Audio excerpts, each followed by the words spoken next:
What's up, everyone? John Rettinger from Technical here with the latest Motorola Android phone coming to AT&T's airwaves. This is the Motorola Atrix HD. It'll be available on July 15th for $99 on a 2-year contract. Let's go ahead, dig in, and see what the Razr on AT&T looks like.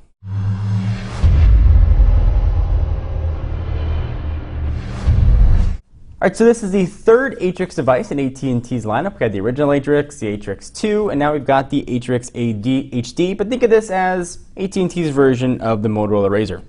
Let's go ahead and take a quick look at the box. Here is the Atrix HD. Got a picture of the phone. The Don't Call Me Moto Blur skin on it. Of course, it's 4G capable. Motorola Atrix HD. And some spec information on the back. Thin made, Kevlar strong. Smart Actions app, Android powered, AT&T 4-star eco rating. We'll take a look at all that stuff as we go through and check out the phone. Let's go ahead and open it up. Boom. We've got a quick start guide for, of course, getting started quickly. If you've used an Android phone or a Motorola phone, this should be very familiar. This does use a micro SIM, so you're going to want to pick up one of those guys. So we got a little bit more about the phone. Here is the device itself. Usually I check to see if they put in the battery, but it looks like this battery might not even be removable. We'll take a look at that in just a moment. So here is Atrix HD. Put that off to the side very quickly. What else are we going to have in the box? Oh, this was sent from the PR folks at AT&T. They included a SIM card for us, but that's already installed.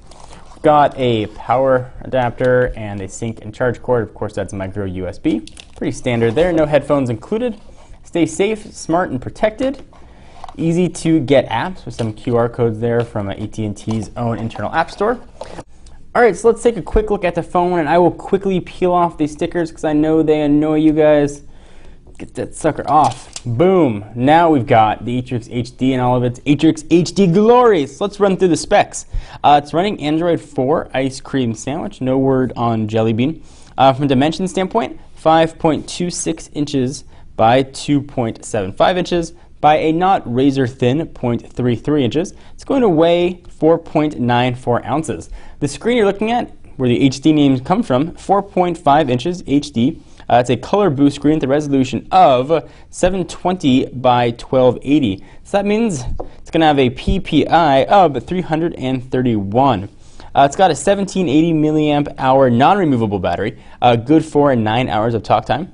Powering this guy is a 1.5 gigahertz Qualcomm Snapdragon dual-core processor. That dual-core, though, nowadays means you're going to have LTE support, which we've got a pretty strong LTE signal here in Southern California.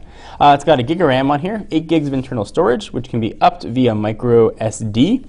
On the back, and on the right above this Kevlar back, actually, it's got a 8 megapixel camera that can shoot 1080p video, of course, an LED flash, and it's got a 1.3 megapixel camera up here on the front. Bluetooth 4.0, be available in 2 colors, white and titanium. I'm guessing this is the titanium version. The back of this phone is actually covered with Kevlar. So while it might not stop a bullet, it'll be a little bit resistant to water. I'll peel off the sticker if I can, see what that back of the Kevlar actually feels like. There we go. Feels very similar to the Droid Razr if you guys ever had a chance to take a look at that phone. All right, so let's go ahead and walk around the phone and see what we got, because there's a lot here. So on the front, we don't have any physical or capacitive buttons, so that means we're probably going to have 3 soft buttons right there. So we've got a back button, home button, then your multitasking button right there as well. As much as you want to push that AT&T globe, it is not a home button. So on the left-hand side of the device, we've got a door for, we've got SIM card, and that's where your micro SD expansion slot's going to go, and again, that's a micro SIM. So nice, got that on the outside. Of course, you can't remove the battery to put it in behind that anyway. On the right-hand side, you've got a power and lock button, volume up and down. Very nicely pronounced volume buttons, actually. The power button seems to be very nicely pronounced as well. Noise-canceling microphones living on the bottom.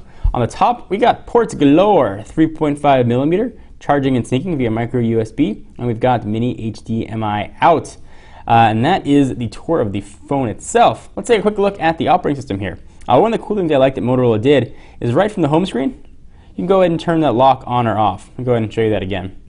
Unlock the phone, turn the vibration rather on or off, depending on what you want to do. Very handy feature.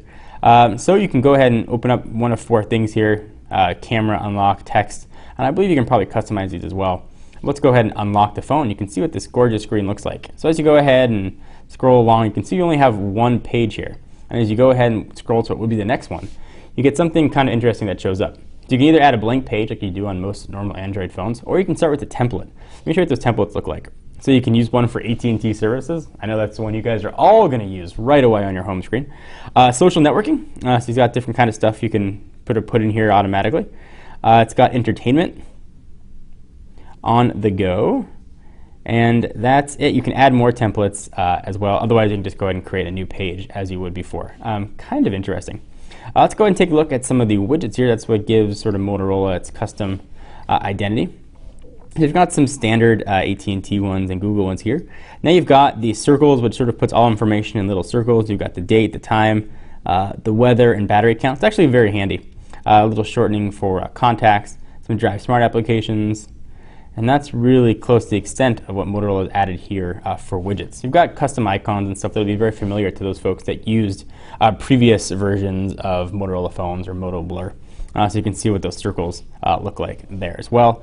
One thing to mention though, I do not believe this guy is going to work with previous Atrix laptop docks. If you have one of those and you want to upgrade, you're going to be a little bit disappointed here about what this phone is going to do. But if you didn't use one of those, this is going to be a very welcome addition. So something interesting about this phone, you're thinking about why would I want to get this. First, consider the price point. 99 bucks is going to get you a really modern phone. Still running Ice Cream Sandwich, but most phones other than the Galaxy Nexus right now are running Ice Cream Sandwich. You're going to get a gig of RAM, a 1.5 gigahertz dual core processor, a pretty nice sized battery, that Kevlar back. You're getting a lot packed into a pretty reasonable price frame here. So if you're in the market for a new phone and you want to stay sort of under that $100 price point, you may want to take a look at the Atrix HD. Of course, we'll put it through our full review and let you guys know how it performs. Be sure to take a look at the Atrix HD when you walk into your local AT&T store on July 15th. I'm John Rettinger from Techno Buffalo. Be sure to check us out for all the latest and greatest tech news. Anything you want to see about this guy, let us know down below and we'll make sure we cover it in our full review. See you guys in the next video. Bye-bye.